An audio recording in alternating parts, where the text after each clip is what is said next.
اس میں اگر آج بھی ان کے اندر کلیئرٹی نہیں آ رہی، انہیں پولیٹیکل فورسز سے انگیج کرنا چاہیے، انہیں ملکی معاملات جن میں جو سیاست سے بالاتر ہے اس میں کنسٹرکٹیو رول پلے کرنا چاہیے، تو تبھی یہ ملک کی گاڑی آگے چلے گی جس نہج پر ہم پہنچ چکے ہیں کہ آج معاشی طور پر ہم کمزور ترین پوزیشن میں ہیں، ملک پولیٹیکل انسٹیبلٹی کا شکار ہے، ٹیررزم کے انسیڈنٹس بڑھتے چلے جا رہے ہیں۔ یہ سارے ہم سب جب تک تمام سیاسی قوتیں، تمام سٹیک ہولڈرز ایک پیج پر نہیں ہوں گے تو ہم ان چیلنجز کا مقابلہ نہیں کر سکتے۔ یہ اچھی بات آپ نے کی، اچھی بات کی آپ نے، بیرسٹر گوہر خان صاحب کی اسٹیٹمنٹ کا حوالہ دیا۔ اب عجیب بات نہیں ہے کہ بیرسٹر گوہر خان کہہ رہے ہیں کہ بانی پی ٹی آئی خان صاحب اپنے ٹویٹر کا سارا مٹیریل خود نہیں پڑھتے۔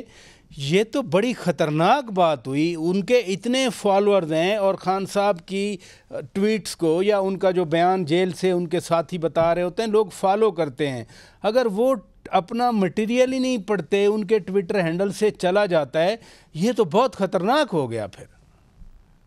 جی یہ درست بات ہے اور کافی الارمنگ بات ہے کہ اب جو ویڈیو شیئر کی گئی تھی سانحہ مشرقی پاکستان کے حوالے سے، اس کا جس طریقے سے موجودہ سیاسی حالات کے ساتھ تناظر جوڑا گیا، موازنہ اس میں کیا گیا، وہ ایک درست چیز نہیں تھی۔ میں ذاتی طور پہ یہ سمجھتا ہوں کہ تحریک انصاف کے ساتھ الیکشنز میں زیادتی کی گئی، ان کا جو مینڈیٹ تھا اس کو کلپ کیا گیا۔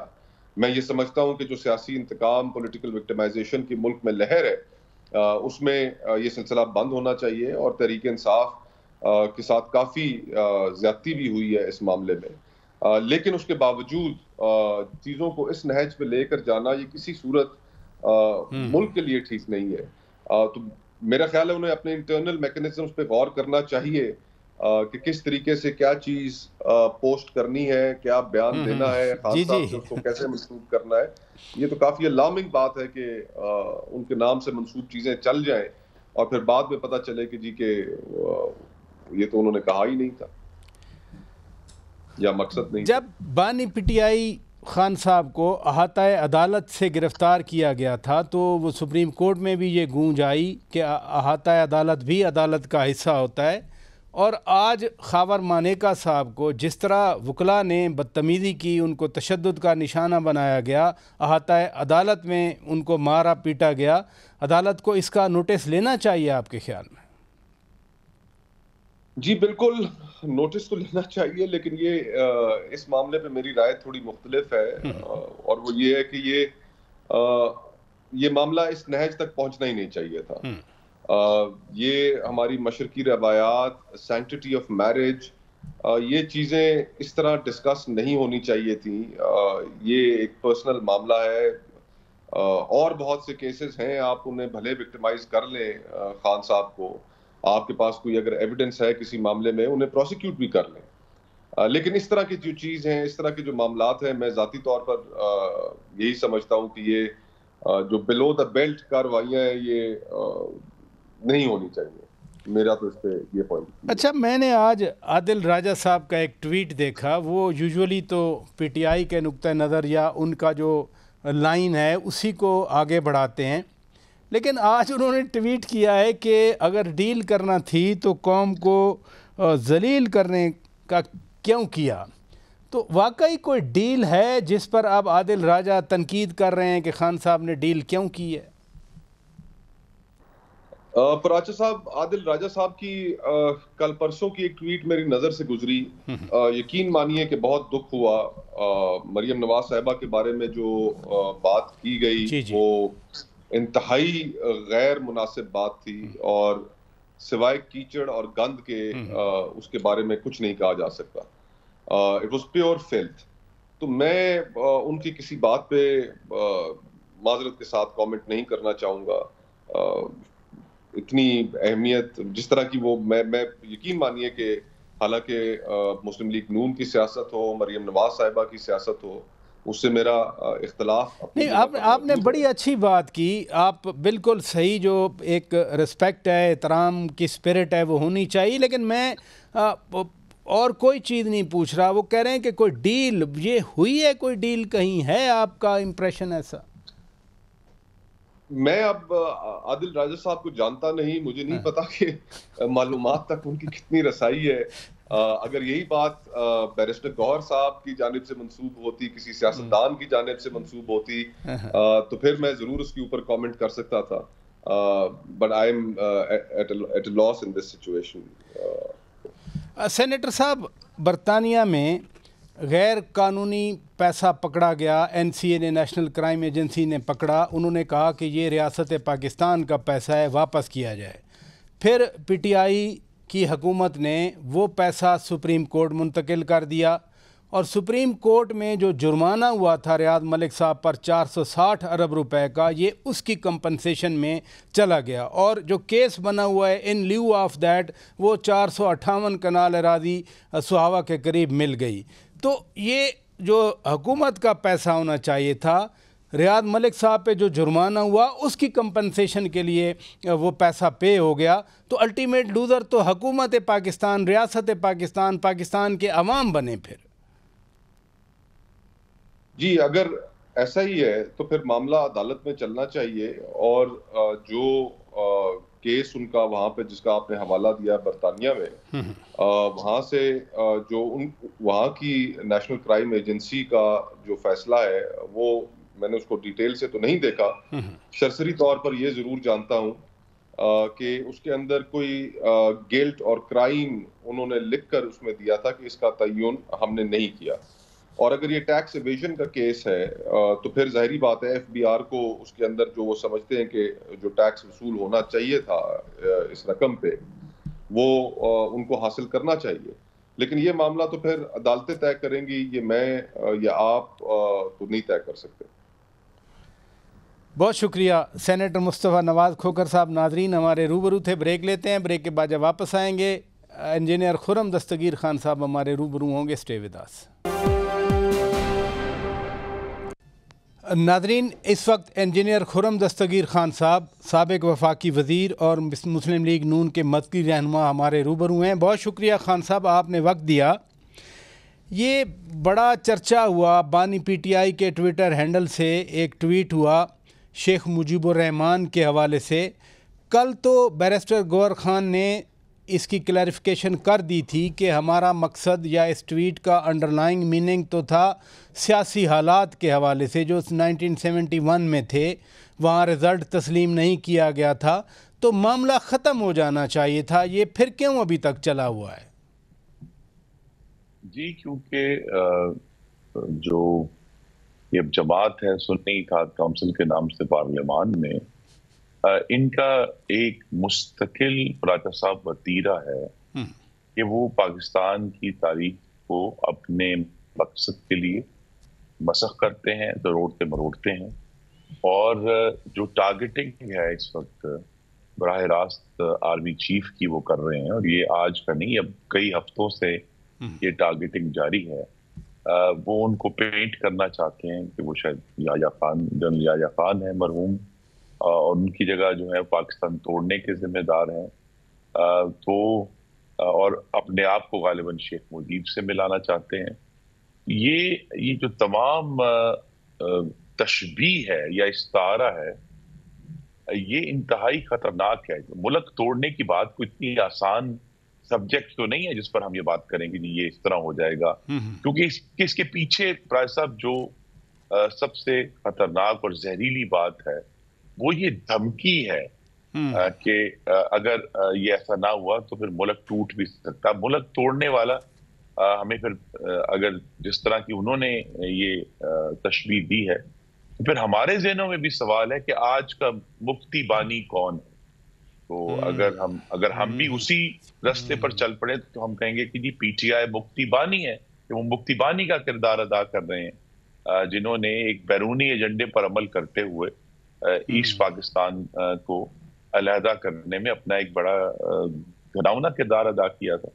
یہ ایک ایسی بات ہے جس کو چھیڑنا ہی کسی سیاسی جماعت کو زیب نہیں دیتا. بجائے یہ کہ ہم 1971 کے واقعے کو سبق سیکھیں، اسے سیاسی بیان بازی اور سیاسی الزام تراشی کے لیے استعمال کرنے سے ملک میں مزید ایک فکری اور غالباً اللہ نہ کرے کوئی فزیکل انتشار پھیلنے کا اندیشہ. آپ نے بھی دھمکی کا ورڈ استعمال کیا. سابق صدر ڈاکٹر عارف علوی صاحب تو بار بار کہہ رہے ہیں کہ پریشر کوکر پک رہا ہے, کسی بھی وقت پھٹ سکتا ہے, تو وہ بھی آنے والے حالات کے حوالے سے ہی خبردار کر رہے ہیں نا. جی دیکھیے, یہ جو دھمکی کی سیاست ہے یہ بھی پی ٹی آئی کا بنیادی پروپیگنڈا جزو ہے کہ ہر دفعہ وہ ہر موقع پر, یہ آج کی بات نہیں کر رہا, یہ 2014 سے ان کا آغاز ہوا ہے, یہ نہ ہوا تو ہم یہ کر دیں گے, یہ نہ ہوا تو ہم یہ کر دیں گے. انہوں نے 126 دن کا دھرنا کیا, پھر آپ کے ناظرین میں سے اکثر بھول گئے ہیں 31 اکتوبر 2016 کو یہ مسلح ہو کر پشاور سے اسلام آباد پر حملہ آور ہوئے تھے اور اٹک کے پل پر ایک گھمسان کا رن پڑا تھا. پھر 25 مئی 2022 کو یہ دوبارہ حملہ آور ہوئے, پھر 9 مئی 2023 کو دوبارہ حملہ آور ہوئے. ان کا ایک جو حصہ ہے وہ ایک دن تو مفاہمت کی بات کرتا ہے, لیکن دوسرے دن جو ہے وہ دوبارہ دھمکی آ جاتی ہے. اور آپ کو معلوم ہے, ہم سب دیکھ رہے ہیں روزانہ کی بنیاد پہ کہ وزیر اعلیٰ خیبر پختونخوا تو ہر روز دھمکی دیتے ہیں کہ یہ نہ ہوا تو میں ایسے کر دوں گا, یہ نہ ہوا تو ایسے کر دوں گا, مجھے بجلی نہ دی تو میں یہ قبضہ کر دوں. تو لہٰذا یہ جو اصل میں جو دھمکی کیا ہے, یہ ہے تشدد کی دھمکی. It is a threat of violence. لیکن یہ جو تھریٹ آف وائلنس ہے مستقل طور پہ, یہ ایک فاشسٹ طریقے کار ہے جو 100 سال پہلے بھی دنیا کی تاریخ میں دیکھا اور آج بھی ہم دیکھ رہے ہیں. لیکن سابق صدر ڈاکٹر عارف علوی صاحب تو کہہ رہے ہیں کہ معیشت صرف اس وقت ٹھیک ہوگی جب ہم ساتھ ہوں گے. وہ تو ساتھ ہونے کی بات کر رہے ہیں نا. نہیں تو وہ میرے ساتھ ہونے کی بات نہیں کر رہے, وہ اسٹیبلشمنٹ یا مقتدرہ کے ساتھ ہونے کی بات کر رہے ہیں کہ جی ہمیں آپ ملائے ساتھ تو معیشت ٹھیک ہو جائے گی. یہ بالکل اتنا ہی غلط مفروضہ ہے جتنا 1971 کی تشبیہ. یہ بھی شاید غالباً دھندلا گیا ہے کہ اس فاشسٹ جتھے کے پاس 4 سال پاکستان کی حکومت تھی اور انہوں نے مستقل پاکستان کا اتنا بیڑا غرق کیا. خاص طور پہ آج بھی بڑے بھیانک نمبر آئے چونکہ بجٹ کی تیاری ہو رہی ہے کہ اس 4 سالہ دور میں پاکستان کا جو اندرونی قرضہ ہے وہ دگنا ہوا اور اب اس سال غالباً کوئی 9,000 ارب روپے کی ری پیمنٹ ہوگی جو پاکستان کے صرف قرضے کی ادائیگی ہے. اور پاکستان کا پورا جو وفاقی حکومت کا بجٹ ہے وہ مکمل طور پر مفلوج ہو چکا ہے اس بھیانک معاشی بد انتظامی کی وجہ سے.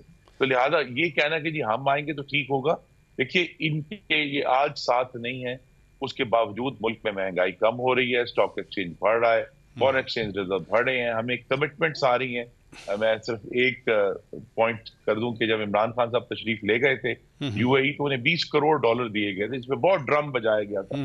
تو یہاں تو 10 ارب ڈالر کی سرمایہ کاری کی ہمیں نوید سنائی گئی ہے. بہت بہتری کی طرف جا رہی ہے. معیشت کی بات صرف ڈاکٹر عارف علوی صاحب نے نہیں کی, وزیر اعظم میاں شہباز شریف صاحب نے بھی, کل آپ ہی کی جنرل کونسل کا اجلاس تھا اس میں آپ بھی موجود تھے, انہوں نے بھی کہا کہ اگر ملک کی معیشت ٹھیک نہیں ہوئی تو پھر نہ کوئی جج رہے گا نہ کوئی پھر سیاستدان. اور آج اسلام آباد ہائی کورٹ کے آنریبل جج محسن اختر کیانی صاحب نے بھی کہا کہ پاکستان ہوگا تو پھر ادارے بھی ہوں گے. تو یہ جو ٹرائنگل تو ہے نا جس میں جج بھی ہیں, سیاستدان بھی ہیں, ادارے بھی ہیں, سارے بات تو ایک کر رہے ہیں, پرسیپشن میں بھی ڈیفرنٹ نظر آئے ہمیں. نہیں, بات فرق زاویے سے کر رہے ہیں اور آپ ماشاءاللہ خود بڑے بالغ نظر مشاہدہ کرنے والے ہیں. آپ کے ناظرین سے میری گزارش اس پر ہم سب نے سوچنا ہے کہ پاکستان میں انسٹیبلٹی کہاں سے آ رہی ہے, اور اس کا ایک ہی سورس ہے جو بانی چیئرمین کی جماعت ہے. اور کہیں سے انسٹیبلٹی ہمیں اس وقت, اور انسٹیبلٹی بھی وہ ایکچولی نہیں, اس کی دھمکیاں اٹھ رہی ہیں, ان کا جو زہریلا پروپیگنڈا ہے. ادروائز یہ اللہ تعالیٰ کا ہمیں بہت کرم ہے کہ پاکستان کے گلیوں میں, قصبوں میں, گاؤں میں, گوٹھوں میں اس وقت امن ہے.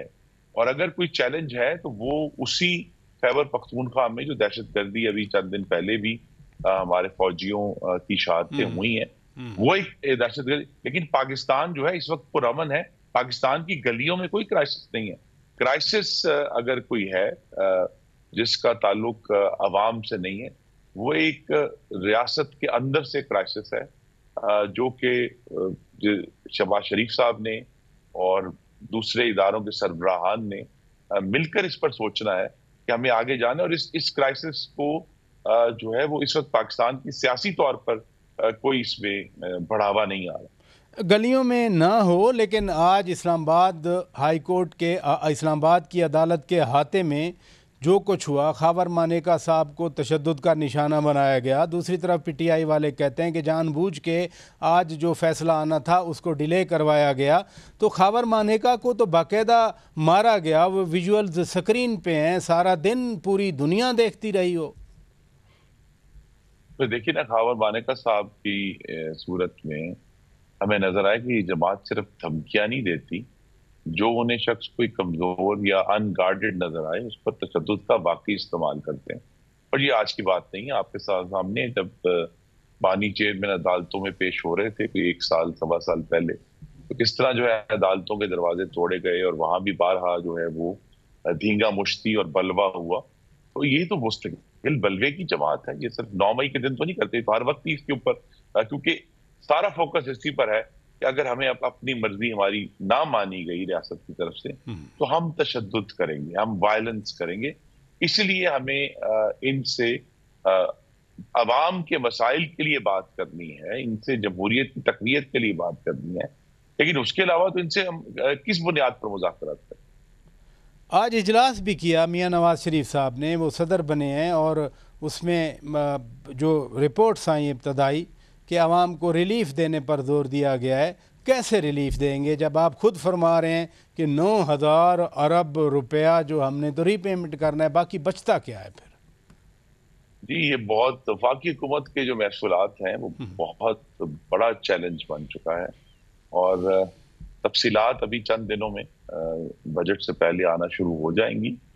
بہرحال اس وقت تو میکسیمم ریلیف یہی ہے عوام کو کہ حکومت جو ہے وہ اپنی طرف سے کسی ایسی چیز کی قیمت میں اور ٹیکسوں میں اضافہ نہ کرے، چیزوں کو سٹیبل رکھے، اور جہاں جہاں کوئی اپنے خرچے میں کمی ہو سکتی ہے اس پر بہت زور دیا گیا ہے کہ وفاقی حکومت اپنے اخراجات میں کمی کرے تاکہ کہیں سے وہ سپیس نکلے ریلیف دینے کے لیے۔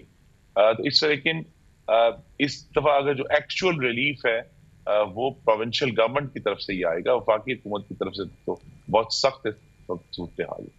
آپ نے درست فرمایا کہ اخراجات، حکومتی اخراجات کم کرنے ہوں گے۔ بہت شکریہ انجینئر خرم دستگیر خان صاحب، آپ نے وقت دیا۔ ناظرین بریک لیتے ہیں، بریک کے بعد جب واپس آئیں گے پی ٹی آئی کے سینئر رہنما سینیٹر بیرسٹر سید علی ظفر صاحب ہمارے روبرو ہوں گے۔ اسٹے ود اس۔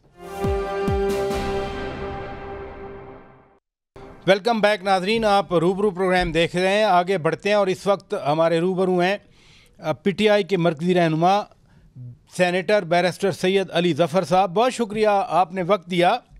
جی، آج احاطہ عدالت میں جسے پریسنکٹس آف دا کورٹ کہا جاتا ہے، پی ٹی آئی کے وکلاء نے خاور مانیکا صاحب پر تشدد کیا۔ خاور مانیکا صاحب کی فیملی دیکھ رہی ہوگی، یقیناً ان کے بچے بیٹیاں دیکھ رہی ہوں گی، لیکن انسانی اس رویے سے ہٹ کے میں تو قانونی سوال کرنا چاہتا ہوں کہ احاطہ عدالت کے تقدس کو پامال کیا وکلاء نے، کیا کہیں گے آپ؟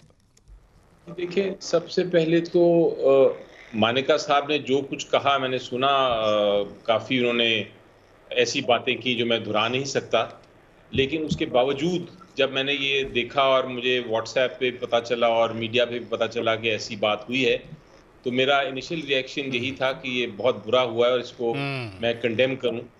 لیکن میں نے اس سے پہلے پتہ کیا، پہلے خود بھی دیکھا اور پھر پتہ بھی کیا، تو یہ پی ٹی آئی کے وکلاء انوالوڈ نہیں تھے۔ اچھا، یہ پتہ نہیں کون تھے، لیکن یہ جو پی ٹی آئی کے وکلاء ہیں جن کو میں جانتا ہوں وہ نہیں تھے۔ کسی وکیل کو بھی میری نظر میں یہ کسی صورت میں یہ حق نہیں ہے کہ وہ کسی کے اوپر ہاتھ اٹھائے۔ ہمارا تو کام، ایک وکیل کا تو کام ہوتا ہے دلائل کے ذریعے، گفتگو کے ذریعے، اپنے منطق کے ذریعے وہ بحث کرے اور بحث کے ذریعے اپنا کیس جیتے۔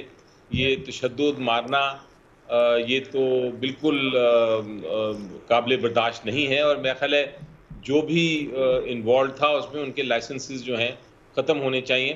وہ الگ بات ہے کہ آپ کی نہیں ایک منٹ ادھر دیکھیں نا سینیٹر صاحب، بات یہ ہے آپ سے یہی توقع ہے. آپ نے بڑی اچھی بات کی, آپ نے اس عمل کی, تشدد کرنے کے عمل کی مذمت کی, لیکن وہیں پر سینیٹر شبلی فراز صاحب تھے, بیرسٹر گوہر خان تھے.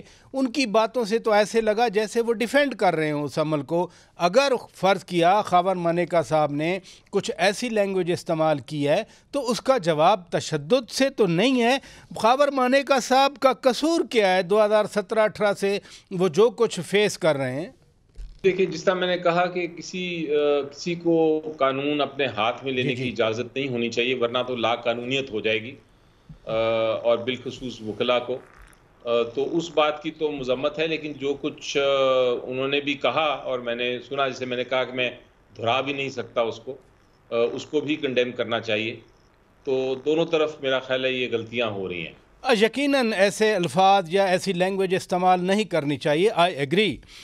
یہ فرمائیے کہ شیخ مجیب الرحمان کو آج کل ایک ہیرو کے طور پر پاکستان میں پیش کیا جا رہا ہے.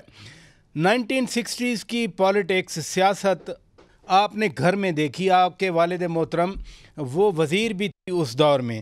تو کیا واقعی وہ ہیرو ہیں شیخ مجیب الرحمان, جو کچھ 71 میں انہوں نے کیا؟ جی, ان کی آپ اگر کتاب بھی پڑھیں, history of Pakistan reinterpreted, آپ کے والد صاحب کی, اس میں انہوں نے سارے واقعات کا بھی ذکر کیا ہے اور بتایا ہے کہ ہر شخصیت جو اس وقت کی تھی, اہم شخصیت, اس کا کیا انوالومنٹ تھی اور کیا وجہ تھی کہ ہمارا ایسٹ پاکستان اور ویسٹ پاکستان جو تھا وہ الگ ہو گیا اور بنگلہ دیش بنا. ہماری پولیٹیکل غلطیاں بھی تھیں, ہماری سیاسی غلطیاں بھی تھیں, اور ہماری طرف سے بھی کچھ انٹینشنل بھی تھا, یعنی جان بوجھ کے بھی کیا گیا. وہ ٹویٹ کو سمجھنے کی ضرورت ہے, اس کے پیچھے بیک گراؤنڈ کیا ہے. اور میرا خیال ہے کچھ ٹویٹس میں اتنی چیز سمجھ نہیں آتی, اتنی امپورٹنٹ اہم چیز کو بیان کرنا, وہ کہنا کیا چاہتا ہے بندہ ٹویٹ میں, لیکن امپریشن کیا بڑھتا ہے, وہ تھوڑی سی انگریزی زبان اور اردو زبان کا ایشو تھا. لیکن ورنہ تو کانسیپٹ بڑا کلیئر ہے کہ کیا ہوا تھا ہمارے 1971 اور 73 کے درمیان, اور بلکہ اسے بھی پہلے. تاریخ سے سیکھنا چاہیے, آپ نے درست فرمایا. ایک کلیریفیکیشن اس ٹویٹ کی بیرسٹر گوہر خان نے کل دی ہے اپنے ایک بیان, میں نے بھی سنا. وہ کہہ رہے تھے کہ جی بانی پی ٹی آئی کے ٹویٹر ہینڈل پر, خان صاحب کے ٹویٹر ہینڈل پر بہت سارا کچھ مٹیریل ایسا بھی آتا ہے وہ جو خود نہیں پڑھتے. لیکن یہ تو بڑی ڈینجرس بات ہے, کیونکہ ان کے ٹویٹ کو ان کے فالوورز پوری طرح اس کو سنتے ہیں یا دیکھتے ہیں, پڑھتے ہیں, اور پھر اس پر عمل بھی کرتے ہیں. اگر وہ خود سارا مٹیریل نہیں دیکھ پاتے تو پھر یہ ٹویٹر ہینڈل استعمال کون کر رہا ہے؟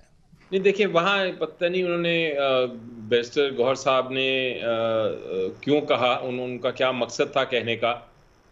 لیکن اتنی بات تو ضرور ہے کہ جب سے ٹویٹس ہوتے ہیں وہ عمران خان صاحب کے ٹویٹس ہوتے ہیں اور وہی اپروو کرتے ہیں.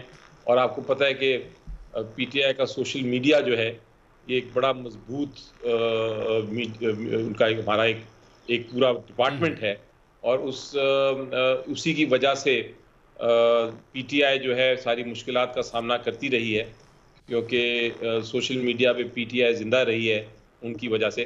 اور اس میں ایک بہت اہم کردار عمران خان صاحب کی ٹویٹس کا ہے, جو کہ وہ کرتے ہیں ٹویٹس ان کی انسٹرکشنز کے تحت ہی ہوتی ہیں, اور ایک ہی کمیونیکیشن ہے جو عمران خان صاحب کی ہوتی ہے ان ٹویٹس کے ذریعے. اس کے علاوہ تھوڑی دیر کے لیے جب ان کے کیسز ہو رہے ہوتے ہیں تو کچھ میڈیا کو وہاں بلایا جاتا ہے, اور وہ بھی کچھ دور بیٹھے ہوتے ہیں ایک کمرے کے اندر, اور اس کمرے کے پار عمران خان صاحب کچھ گفتگو کر دیتے ہیں جو پھر میڈیا پہ رپورٹ ہوتی ہے. تو اس کے علاوہ تو ان کا کوئی کمیونیکیشن ہے ہی نہیں, اور اسی لیے ٹویٹر جو ان کا ہے وہ بڑا ایک امپورٹنٹ اور اہم ان کا ہینڈل ہے, اور اس میں جو انسٹرکشنز وہ دیتے ہیں سارے جو لیڈرز ہیں اور کارکن ہیں پی ٹی آئی کے اس کو فالو کرتے ہیں. بالکل صحیح بات ہے, میں بھی اسی طرف اشارہ کر رہا ہوں. سوشل میڈیا ٹویٹس کی آپ بھی بات کر رہے ہیں.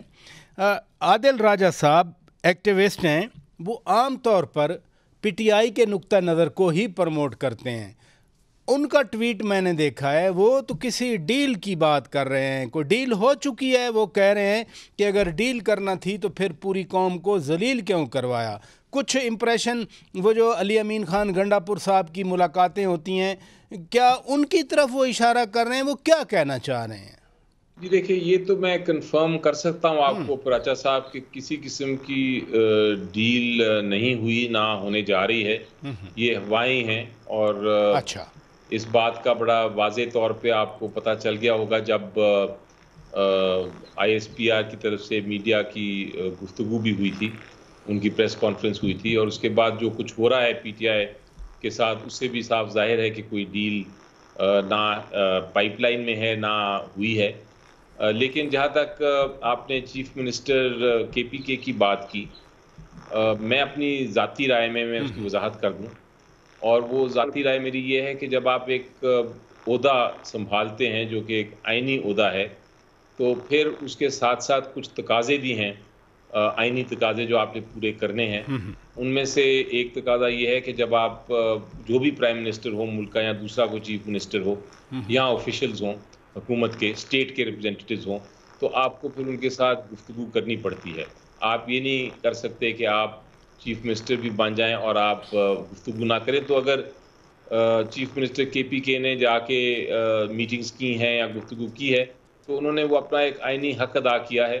اس میں میرا خیال ہے یہ ڈیل کو لے کے آنا اور کہنا کہ ڈیل ہو گئی اور وہ اس کا حصہ ہے، میری نظر میں یہ درست نہیں ہوگا. یہ صحیح فرمایا آپ نے کہ جب آپ کسی آئینی عہدے پہ یا حکومتی فنکشن کے لیے میٹنگ میں بھی بیٹھنا پڑتا ہے، انٹریکشن بھی کرنا پڑتا ہے. اپنے صوبے کے حقوق کے لیے ضروری نہیں ہے کہ بڑکیں ماری جائیں، بلکہ میٹنگ میں بیٹھ کر بھی بات کرنا ضروری ہوتی ہے. بہرحال بہت شکریہ بیرسٹر سینیٹر سید علی ظفر صاحب، آپ نے وقت دیا.